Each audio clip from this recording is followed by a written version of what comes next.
Well, welcome back to Nittany Game Week. You know, Tom is always eloquent when he makes a point here on the show, but he's mentioned several times that you typically see the most improvement in a football team from week 1 to week 2. Now, the Nittany Lions are in that very situation this weekend for the home opener against Ohio. Let's send it over to Coach Paterno and Coach Bradley for more of a self-scouting report. What areas do you think we're going to see an adjustment or two, and where is it going to be more of the same? Because they're off to a good start, guys. Well, Todd, thanks. We'll talk a little bit about things that people ask about with between game 1 and 2 and things that may have been different. But let's talk about Penn State's offense first, because there's some good, some bad things to talk about. So let's talk about the run game, Tom.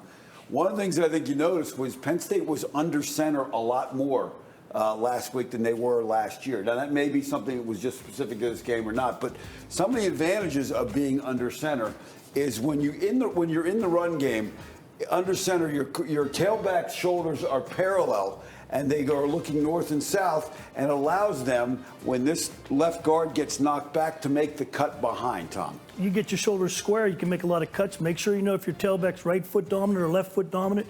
But these guys right here, now plus the play action pass. Yeah, it does set it up. Now take a look at what happens when you get in the gun. Now with him offset like this, now when he gets the ball, just notice his shoulders are more at an angle than they are from under center. Now you can put him behind him in the gun here, but again, his shoulders are at an angle, and again, penetration here. Now he can't make that cut back behind, and when you see the video, you'll see what happens. He's forced to the front side with the middle linebacker to make his the play. vision's not as good either. The vision's not the same. He doesn't see the whole field. Now, when you get to the under center stuff, now your play action pass, now I got to walk over here, your play action pass is much better because you get a hard fake. And Tom, you know what you teach linebackers, as long as that quarterback is in front of them, they stay. Don't leave where you're supposed to go. You're not playing pass until that guy clears. Yeah, and this is a big 4th and 2. When you take a look at the video, this is a big play in the game. It led to a touchdown, which put Penn State up 7-3. Great design, same personnel. Now, only 1 sack Thursday night, but they got to defend the launch point. Purdue was still able to make Sean Clifford move off the launch point. And you'll see with this pressure here and this guy coming underneath, he has to reset his feet not once, but twice. And that affects the accuracy of throw. So take a look at the video. You can see here, he's back there, that spot where he's supposed to be. He steps up. Now he steps his right in time. You know that's the whole goal of pass rush. No question about it, because now he takes his eyes off where? Downfield. Downfield.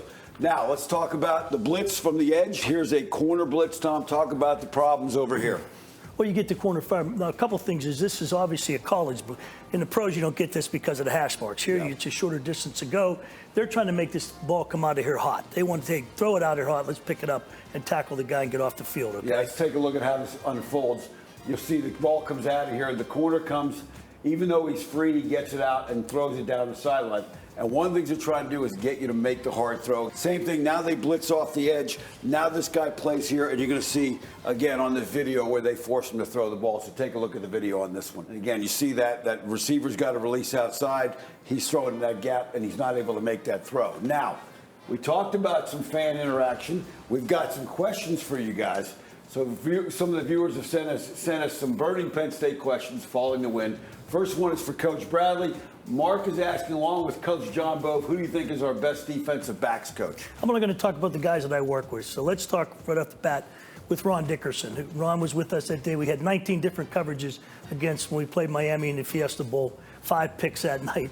Okay, guys are very aggressive tacklers. Ron had guys flying all over the place. And that night, we didn't have a DB over 5'10". Yeah, pretty good secondary that night against Miami. And then Charles is asking, how good will Penn State's offensive line be? And I'll take that one. I think they've got a chance to get a lot better. I think they made some improvement, but again, the run game and pass protection are going to be critical for this season. So, Todd, a little bit of wrap up there in terms of what we saw last Saturday. Some fan questions. Back over to you. A busy moment here, a busy day in the scouting report. Yeah, it's my favorite part of the show. I just stand here and absorb all of the football knowledge. Thanks a lot, fellas. And we discussed it earlier. The ultimate goal of recruiting, coaching, playing, and then the self-scouting is to excel to a level that qualifies the team for the college football playoff at the end of the season. Easier said than done. In a few years, it's going to be easier than it is now as the CFP expands from 4 to 12 teams. And Coach Franklin was asked about the expansion earlier this week. obviously always the discussion about teams, maybe that aren't Power 5, schools that had great years but are left out, or a situation like us where we won the Big Ten championship, arguably top 2 conferences, if not the best conference in all of college football, and be left out. I think it helps resolve and solve some of those issues. But I think in general, I think it's a positive. Yeah, no doubt the Rose Bowl squad would have qualified. The playoff will be in place by 2026. The hope is that it will start even earlier, perhaps as soon as 2024. And time to take a break. When we come back, our Impact interview. She's a Fox News contributor and former NFL cheerleader. Emily Campagno joins us next to talk about how football has impacted her life and her alma mater possibly joining the Big Ten. Nittany Game Week returns after this.